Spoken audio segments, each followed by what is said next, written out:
Oh my God, I'm such an awkward person. Help!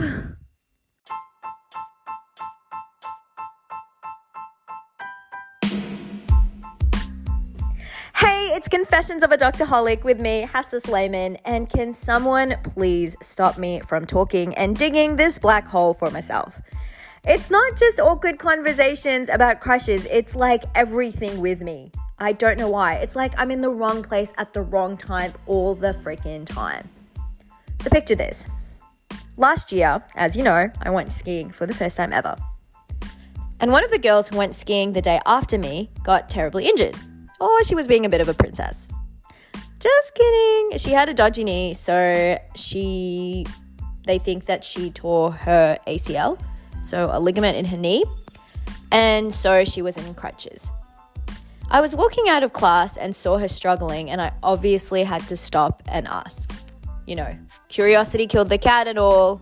You know when road accidents happen and obviously it's awful and people stop to help, or more often than not, sometimes they just gawk.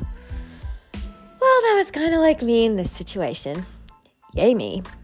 So I'm like, oh my God, what happened to you? Are you okay? And she explains in painful detail about everything that happened till the point where she performed a split and her knee cracked and then she couldn't move.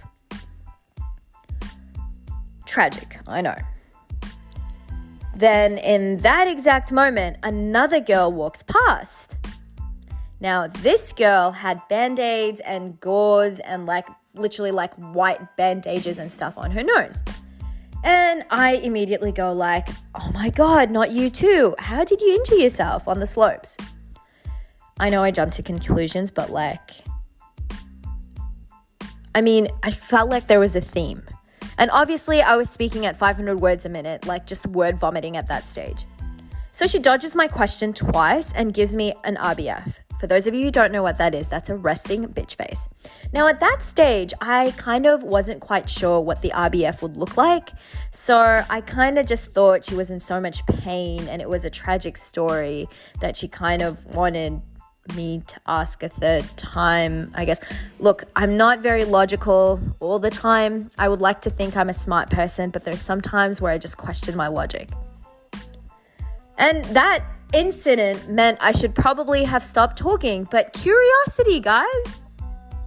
So I just kept probing. She hid behind this massive bloke. I don't know why. That's literally the biggest advantage of tall people. You just hide behind them. And she gave me the stink eye and said, I got a nose job. And then because I'm awkward and I just can't leave a conversation, whether on text or in person, on read, seen, or heard. So I was like, well, I hope you enjoy your new nose. So many possibilities. Why? Why would I say that? Why? I didn't say so many possibilities, but I was thinking that. But it's kind of just as bad because sometimes what I think ends up coming out of my mouth. Or I think I probably speak before I think, which is not really a very good thing. I mean, you can tell sometimes with the podcast that happens as well. And seriously, if you're so embarrassed, why not get it done over the summer? No one will ever notice. And if it becomes like Cruella de Vil, I don't know, no one would care. Anyway, that's kind of mean, but someone please stop me. What's the most awkward conversation you've ever had? I've never commented on a pregnancy. Thank Christ I had the decency not to do that to anyone. So I guess I'm not winning the awards for the most awkward conversation ever.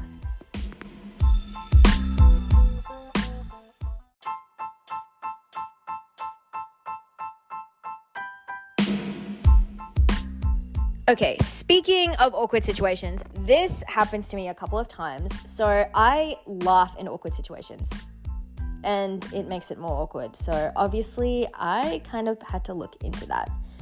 I'm not a sociopath. And apparently it's a way of coping with stress. So instead of I know there are some people that cry in funerals and there are some people that laugh in funerals. So it's not that you're not sad. It's just a way where your brain decides to suppress that emotion of intense crying and it turns into laughter. People like to mask their feelings and it makes sense. I don't always want people to know exactly how I feel. So that's why some people may be laughing when they're nervous, because they're trying to balance their anxiety feelings that it ends up being laughter. So there's actually a researcher, his name's Aragon, and he explains that emotion needs to be regulated. So apparently, if you laugh for no reason in a situation, it could mean that your body's kind of over that emotion and it's trying to get you to move on from that emotion to another one, so you laugh. The study was experimental and observational. So Aragon just literally watched people in social situations. How awkward would that be? Like watching socially awkward people. I can't even imagine someone just watching me. So he watched people in social situation and learned by studying their brains and stimulus that sometimes when there are too many signals going on in your brain at one time, instead of you feeling that emotion of sadness or like whatever that awkward emotion is, you end up laughing. Another researcher, Ramachandran, also reckons that laughter helps us heal from trauma by distracting ourselves from the pain. So that's why sometimes people laugh at funerals and traumatic events. Now, here's another interesting thing. Sometimes it could actually mean that something happened, like something sinister happened. So sometimes when people get strokes, they have this thing called a pseudobulbar effect. So it basically means instead, like, your mood and emotions are kind of weird for a certain situation, and that's because of the stroke. It stuffed up the signals in your brain. Other conditions that can cause this is multiple sclerosis, where basically there's myelin, so basically your nerve is protected by a layer of fat that helps speed up the conduction, and in multiple sclerosis, this starts degenerating. Other things that could cause it is hyperthyroidism. So hyperthyroidism is when your thyroid gland makes too much thyroid hormones. And apparently some people can get nervous laughter. I didn't know that, but apparently it's a thing.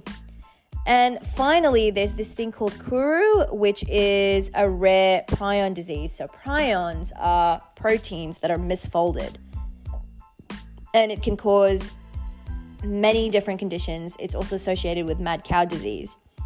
So this abnormal protein infects your brain and clumps together in your brain, causing your emotional centers in the brain to go haywire. So you're not kind of operating the normal way that you would.